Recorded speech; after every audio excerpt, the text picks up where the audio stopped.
Bienvenidos a una nueva clase de esta asignatura Teoría y Sistemas.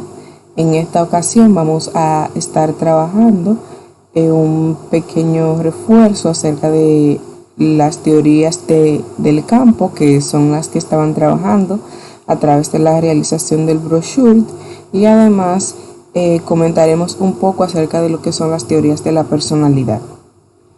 Iniciamos primero con las teorías del campo. Estas postulan la idea de que la psicología no debe centrarse solamente en el estudio de la persona sin tomar en cuenta su entorno, ya que para estos teóricos que han enmarcado su teoría en este tema, se necesitan analizar las dos piezas de manera unificada y no separada, ya que una afecta a la otra en tiempo real. O sea, no puede estudiar al individuo solo sin estudiar su entorno y lo que le rodea, ya que estas condiciones del entorno también modulan e influyen en la conducta que el individuo manifiesta. Dentro de estas teorías vamos a comentar tres de ellas. La primera, que fue la que dio pie a que iniciara este movimiento acerca de lo que es darle importancia a la parte social, es Carl Lewin, el cual planteó la teoría del campo.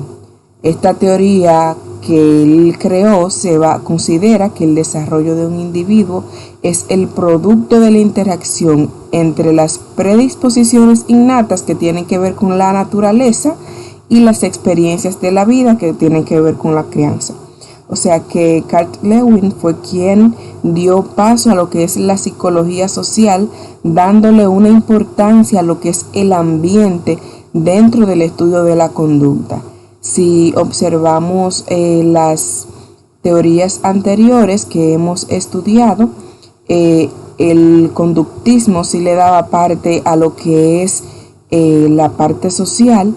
No obstante, no le daba consideración a la parte interna, la parte innata. Entonces, Carl Lewin hace esta combinación de ambos factores, reconociendo de que no podemos estudiar solamente la conducta interna, pero tampoco dejar de lado lo que son las experiencias externas. Dentro de su teoría definió un concepto clave, el cual consideró como campo psicológico o espacio vital, el cual está constituido por la persona y su ambiente psicológico. Entonces, Carl Lewin decía que lo que el individuo manifiesta es producto de esa percepción que tiene la persona, de ese ambiente que tiene a su alrededor. Entonces, el espacio vital de la persona está conformado por sus propias percepciones y por la satisfacción de las necesidades que recibe de su medio.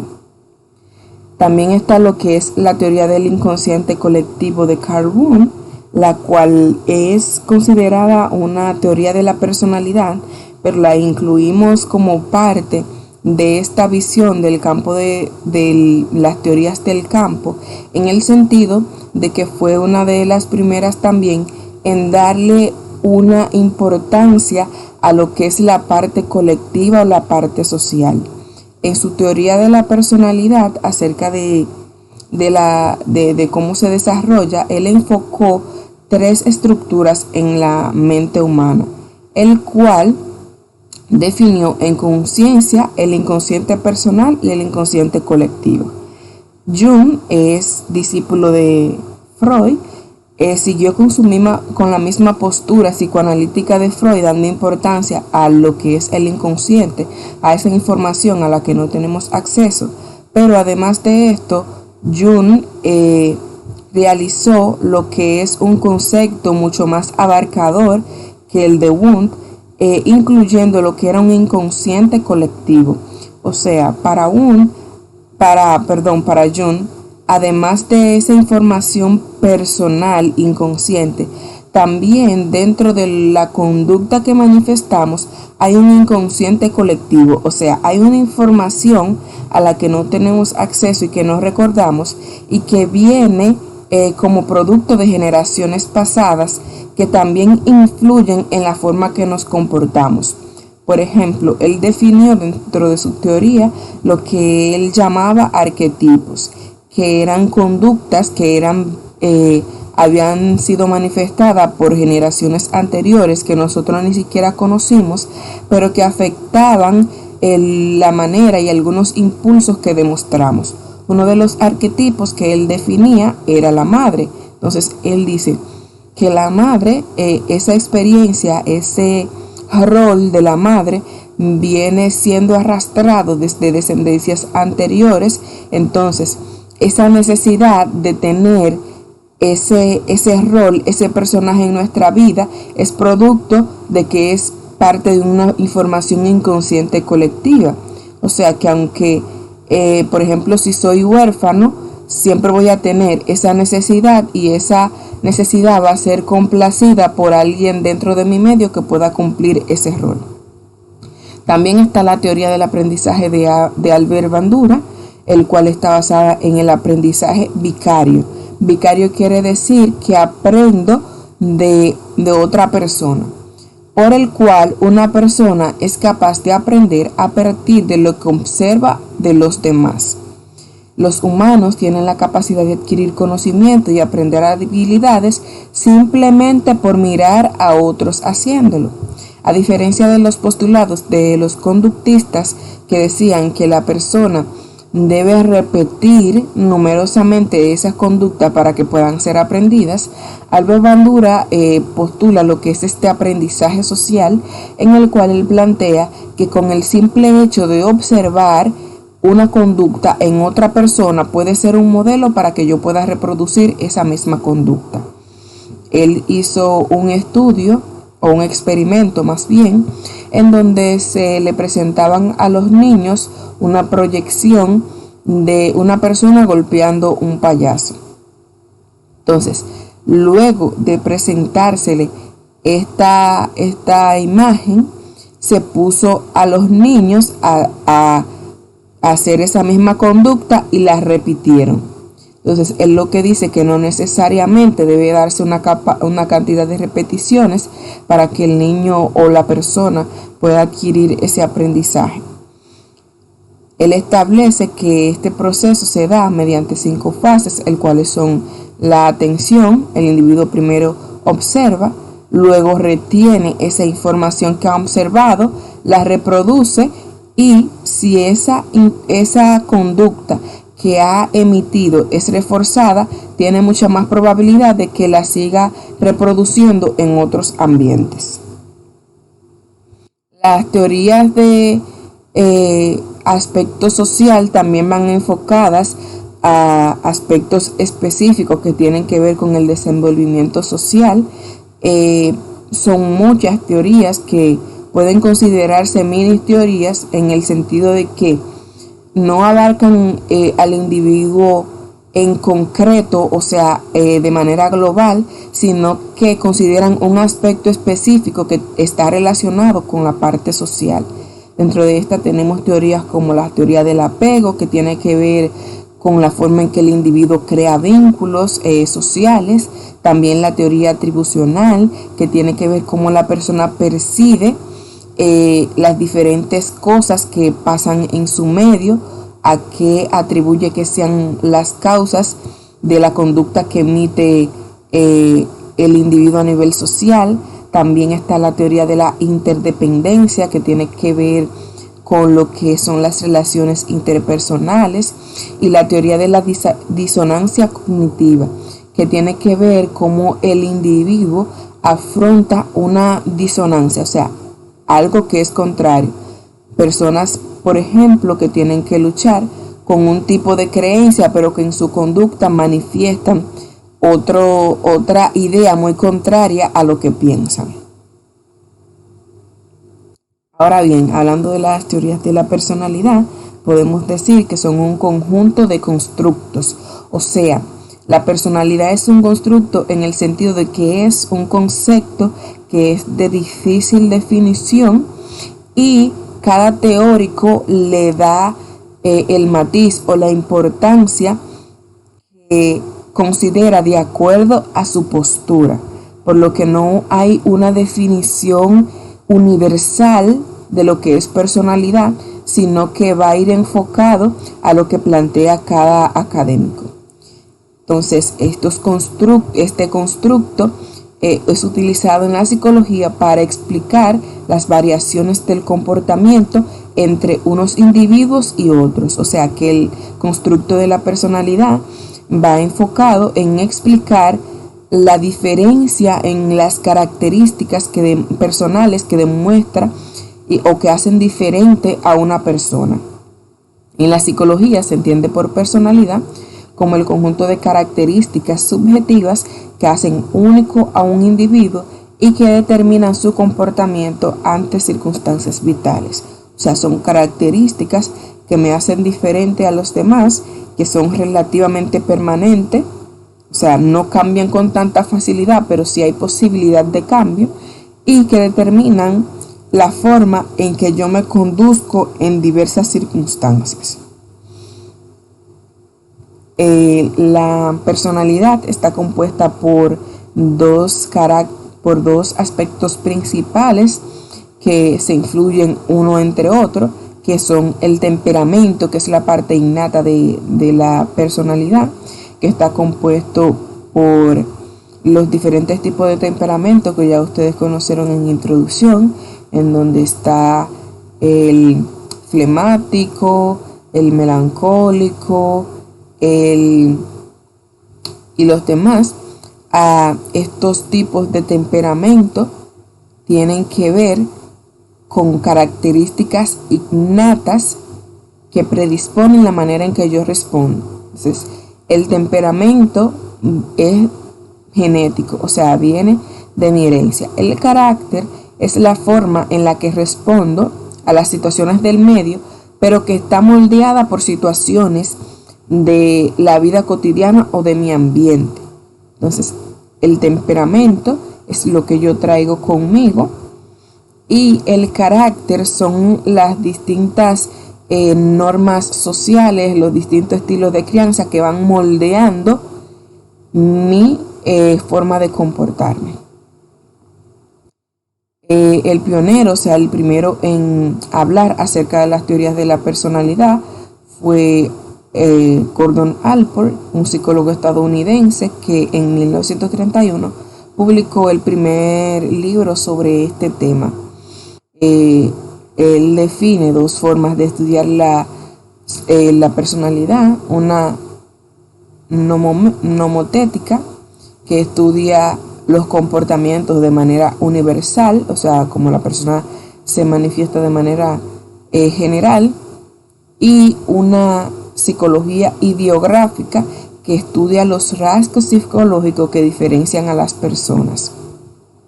Su teoría estuvo basada en la parte ideográfica o de los rasgos.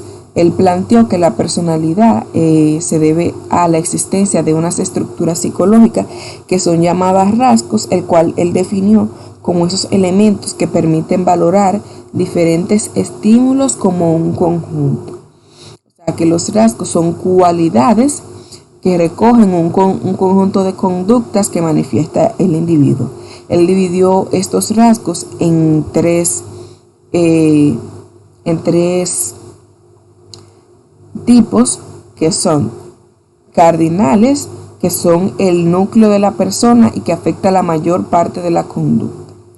Los centrales, que son un conjunto de características que influencian el comportamiento en distintos conceptos.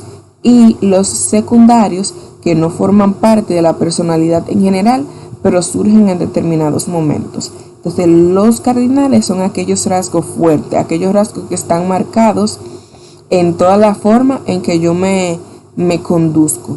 Los centrales son un conjunto, o sea, que son características que no es una única característica, sino que son un conjunto que están en manifiesto en distintos contextos en los que yo me puedo desenvolver. Y los secundarios son características que no forman parte de mi personalidad en todos los entornos, pero que surgen en algunos momentos específicos. Por ejemplo, cuando sufres un atraco, ahí tú puedes manifestar conductas que son muy puntuales, que tú no las demuestras en tu vida normal, pero que en un momento específico así como de temor, de incierto, puedes manifestarlo. Dentro de los rasgos también está la teoría de Cattell, que no la coloqué aquí, pero Raymond Cattell también basó la personalidad en lo que son los rasgos, y él define que la personalidad que manifiesta la persona es una combinación de 16 diferentes rasgos. A través de estos rasgos que él definió, creó la prueba que conocemos como 16FP, el cual valora estos diferentes rasgos. También está el modelo Penn de Eysenck. Penn viene de los 3 componentes o factores que él define como esenciales para la personalidad, que son el psicotismo, la extraversión y neurotismo. Por eso las siglas Penn. Entonces, él decía que la personalidad de una persona está conformada por estos 3 elementos. El psicotismo, que tiene que ver con factores psicóticos, o sea, cuando la persona no está en la realidad, sino que vive una especie de está fuera de la realidad en el aspecto de lo que reconocemos como locura, cuando una persona manifiesta una conducta que no tiene que ver con una realidad. Por ejemplo, personas que consideran que la están atacando cuando realmente no es así, o que consideran que una persona quiere hacerle daño, que sufren paranoias, que ven cosas que no son reales. Eso tiene que ver con el psicotismo. Es un grado de enfermedad en el que el individuo está muy disociado de su realidad. Entonces, de acuerdo a Eysenck, la personalidad puede estar conformada por este componente, por la extroversión, que tiene que ver con 2 polos, o la persona es extrovertida, o sea, que es una persona que le gusta estar en lo que tiene que ver con lo social, que le gusta compartir con los demás, que se mueve a través de lo que es compartir, de lo que es hablar, le gusta estar en público, le gusta estar en movimiento, en fiestas. Y la introversión, que es una persona un poco más retraída, que no le gusta la parte social, sino que le gusta estar consigo mismo, actividades que tienen que ver con poco contacto social. El neurotismo varía entre lo que es estabilidad e inestabilidad emocional. Entonces, este factor va de una persona que manifiesta estabilidad, o sea, que tiene un tipo de equilibrio, o una persona que tiene inestabilidad, que es una persona que sufre de ansiedad, que sufre malestar, que no está estable, que tiene muchos problemas conductuales. Entonces, de acuerdo con él, nuestra personalidad va a estar definida en la medida en que tengamos estos 3 elementos: si somos introvertidos o extrovertidos, si somos estables o inestables emocionales. Y en el caso del psicotismo, este no cuenta con un extremo inverso, sino que él dice que la persona o puede tener predisposición psicótica o puede no presentar este aspecto. O sea, que los niveles van a variar de acuerdo a la personalidad. También está Sigmund Freud, que no voy a abundar mucho en esta parte porque ya hemos estudiado la teoría de Freud.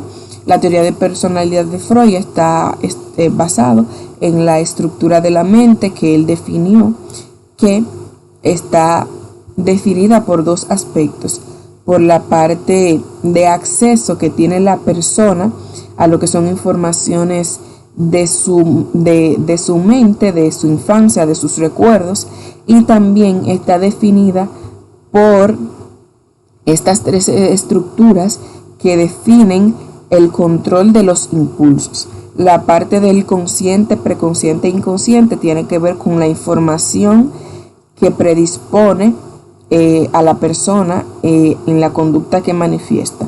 La parte consciente, como ustedes ya han estudiado, es la parte que tenemos recuerdo, que es consciente para nosotros y de la cual podemos recordar.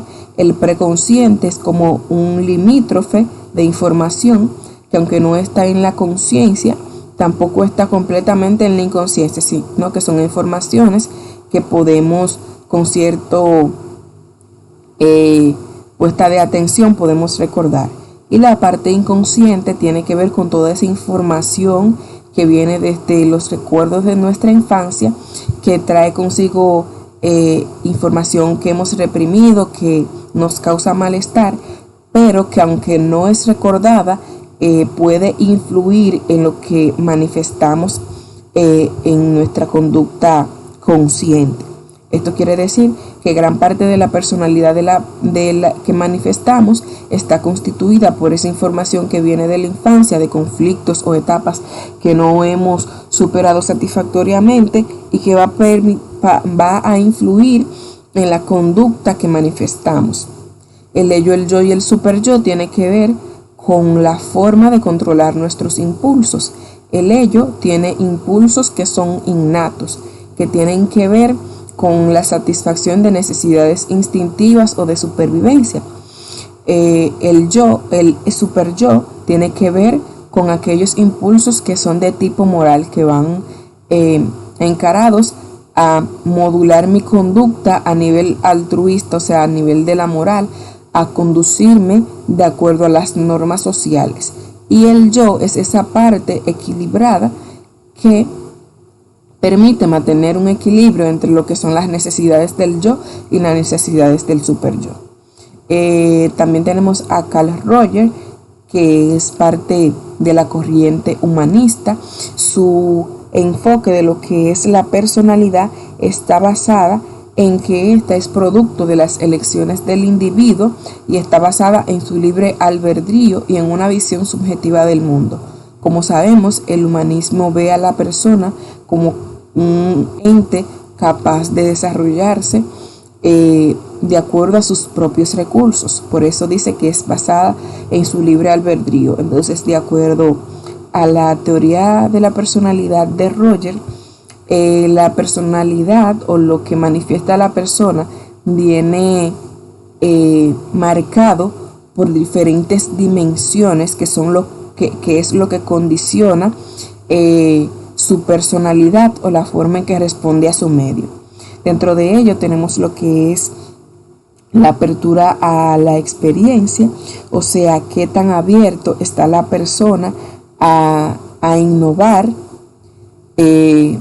También lo que define la parte funcional o lo que la persona manifiesta es su vivencia existencial, o sea, sus recursos personales, cómo percibe el mundo, su confianza en el organismo, o sea, qué tanto escucha su organismo físico. Por ejemplo, decimos que cuando una persona tiene estrés, ese estrés se manifiesta de forma física a través de dolores como de estómago y ese tipo de condiciones. Entonces, Rogers plantea que lo que la persona manifiesta, su personalidad, va a estar definida en qué tanto él confía en su organismo, en lo que siente, porque eso va a permitir que él actúe o no sobre esa situación. También está lo que es la creatividad, la capacidad de innovar, de crear, de buscar nuevas soluciones a las problemáticas que le presenta su medio. La libertad experiencial, que tiene que ver con el libre albedrío, o sea, qué tan independiente es a la hora de tomar las decisiones sobre su vida. Y el desarrollo personal, que tiene que ver con lo que es el autoconcepto que tiene la persona, o sea, los juicios de valores que tiene cerca de sí mismo, su autoimagen, cómo se ve, cómo cómo él ve su físico, cómo él ve su conducta y también con su autoestima, qué tanto se valora. También definió una teoría, su terapia, que está basada, enfocada en el cliente, en donde él plantea que debe dársele mucha más importancia a lo que es el paciente y no tanto al psicoterapeuta, sino que el psicoterapeuta es un guía para que la persona pueda descubrir sus propios recursos. De acuerdo a su teoría, él plantea su terapia, él plantea tres conceptos primordiales, que es la congruencia. O sea que el terapeuta debe ser una persona equilibrada en sus emociones. También la empatía, o sea que el terapeuta debe crear empatía con ese paciente que tiene ahí, que no lo voy a ver, no voy a aminorar esas cosas que me está expresando el paciente, sino que le voy a hacer sentir que me puedo identificar, que puedo reconocer las emociones que me está manifestando. Y el respeto, que es no minimizar lo que me manifiesta el paciente o cliente, sino que debo respetar de que aunque para mí esa preocupación que lleva al paciente a consulta puede ser no tan importante, debo reconocer que para ese paciente, para su entorno, para sus recursos, eso que está presentando es importante y no se debe minimizar o juzgar las problemáticas que manifiesta el paciente.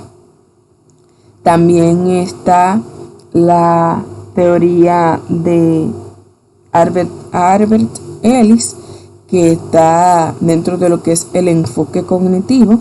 El enfoque cognitivo definía la conducta con lo que tiene que ver las creencias, porque como en la parte cognitiva el enfoque cognitivo está basado en lo que son las estructuras internas de la mente, lo que tienen que ver con los distintos procesos, cómo el individuo aprende, cómo el individuo manifiesta conductas de acuerdo a factores o componentes internos. Entonces, la teoría de Ellis va enfocada en relacionar las conductas con ideas y la carga afectiva entre ambas. O sea, cómo las ideas pueden afectar la conducta que manifiesta el individuo. Él hablaba acerca de lo que son las creencias irracionales que mantienen una conducta. Y para este modelo él decía que la conducta que manifiesta un individuo o sea, lo que me define cómo yo respondo a mi medio, está definido por una secuencia de 3 pasos que él definía como A, B y C. El paso A tiene que ver con la activación de experiencias, como por ejemplo problemas laborales, insatisfacción en las relaciones afectivas, todo aquello que haya causado una infelicidad o desaliento en la persona. O sea, la parte A es esa experiencia, puede ser negativa, que he pasado. Por ejemplo, el hecho de que me hayan atracado. Entonces, el A es esa experiencia negativa que me ha ocurrido y que me ha provocado algún malestar. Entonces, B son aquellas creencias o ideas irracionales que provocan los sentimientos de infelicidad actuales de la persona. Estas ideas tienen una base real, pueden haber sido inculcadas. Estas ideas no tienen una base real, pueden ser inculcadas o haber sido inculcadas por la familia durante la infancia o por experiencias insatisfactorias previas.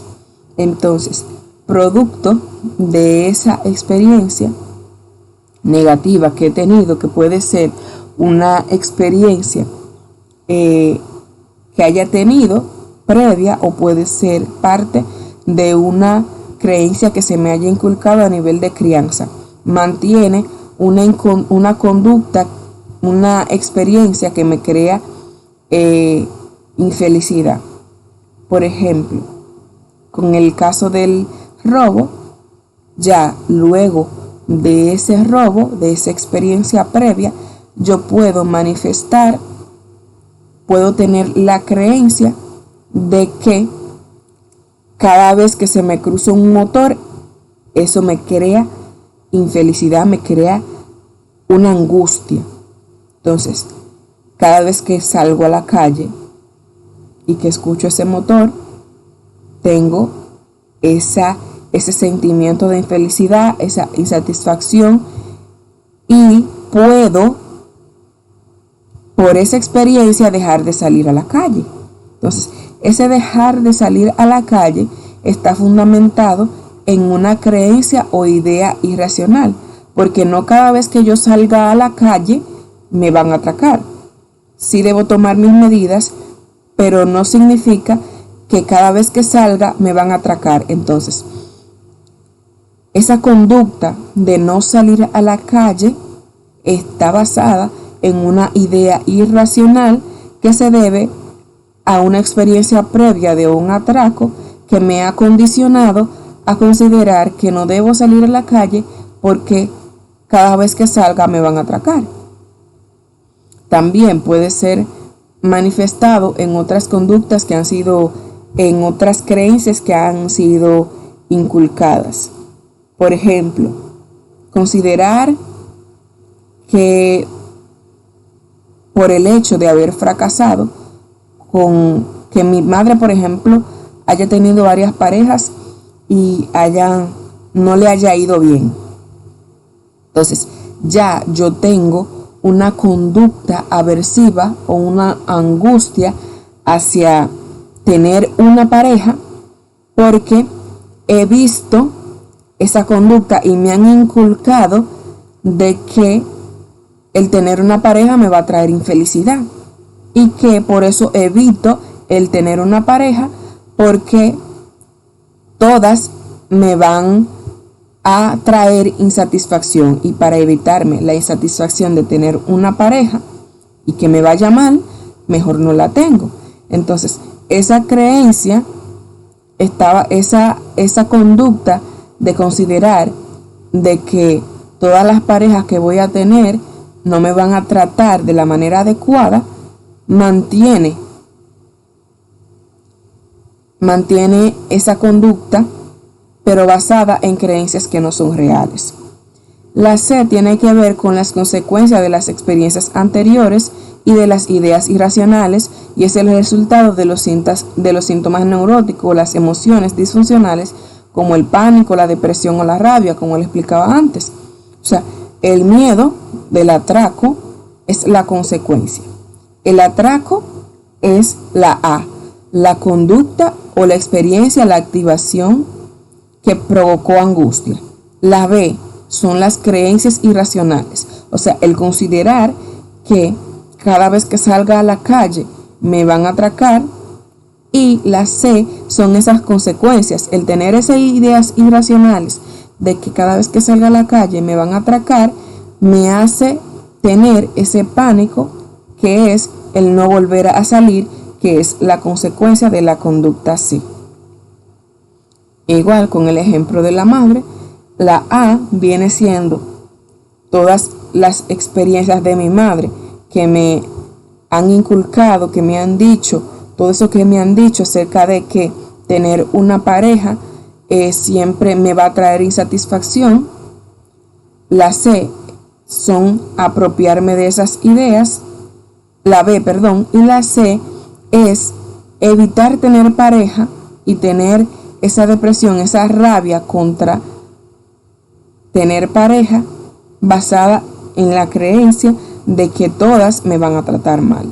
Entonces, de acuerdo con Ellis, para cambiar la conducta de la persona hay que trabajar sus creencias, trabajar esas valoraciones que hace a las informaciones que ha recibido de su crianza, a confrontar esas ideas y también las experiencias que se han tenido previamente. Espero que hayan podido entender. Muchas gracias.